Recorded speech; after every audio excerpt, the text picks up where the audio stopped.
Espíritu Santo, el libro que viva bien, gobana, no mames que ni uno se ni un buen. Dale pa ku pe memura, niño lo nto bu leche, para no wase pile leche. Y ma ko na te te ba ni na lo ba na si la be. Eli na Señor Jesucristo. Amen. Kain na. Atak. So ayun pa mga amigo, meron tayong tosino. Meron tayo ditong binabad. Binabad na baboy. Gusto nila to.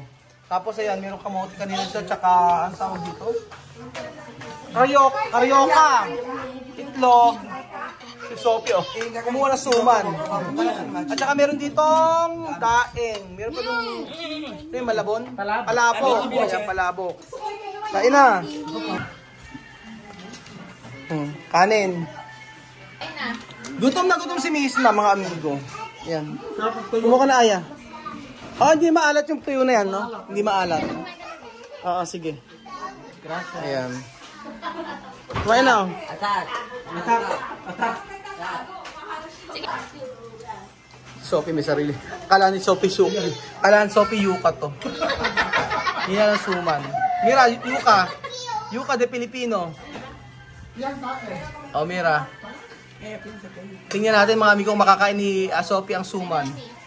O ayan, suman po na malagkit. Yuca de arroz. O, yuca de arroz, comprobar.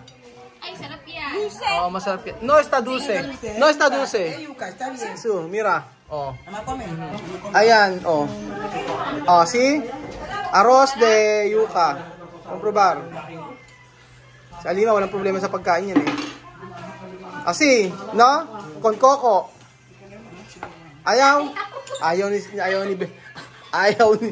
niya suman. si Sophie gusto.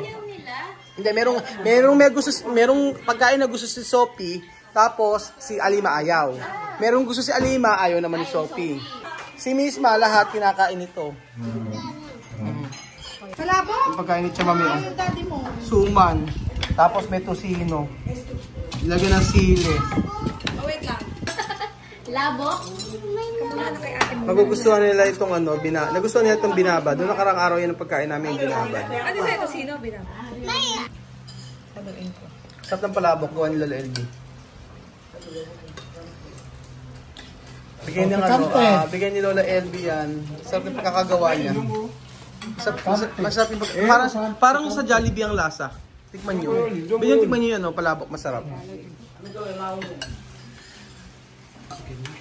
Si Alima, oh. Alima, ¿dónde pescado? Pescado de Alima. Esto pescado se llama daing. Daing. Daing. Daing. ¡Ay! Esta comida se llama tocino. ¿Dónde tocino?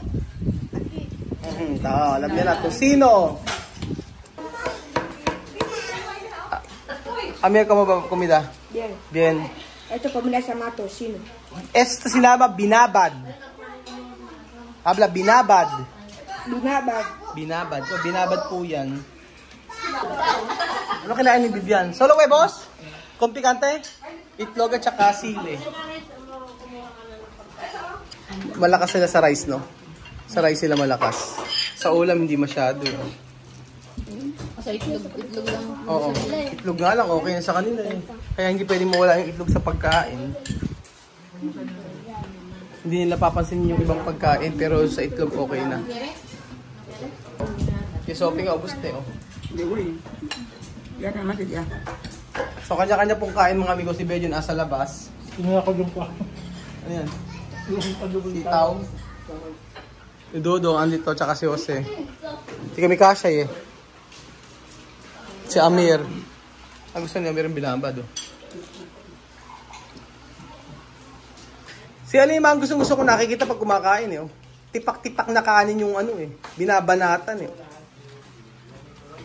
Walang kasaw-saw-sawan yan. No? Tikman niyo yung ano, yung daing masarap. Hindi siya maalat. Sabi may suka. May suka. Kian, kala ko marunong kang magkutsara. Bakit nagpapatulong ka sa lola mo? Ah, marunong pala. Oh. Ano yung kinakain mo? Labo. Labo? Ano tawag? Labo. Labo? Tingnan niyo po mga amigo, ginawa ni Sophie sa ano. Ginawa ni Sophie sa daing. Walang kanin. Basta kami ano. Sarap nagdaki. Sarap nagdaki. Guy. Ayun na siya mami. Sa Sophie na lang.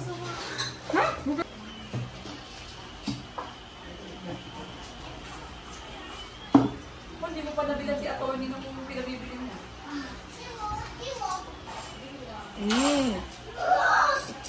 Ito mango de flip na muy dulce.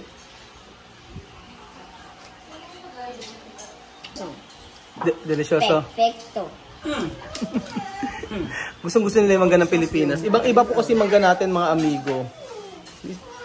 Ibang-iba yung mangga natin sa Equatorial Guinea. Wala talagang tatamis. Kaya ang hilig ng mga bata dito sa mangga. Inuulam nga po nila ito eh.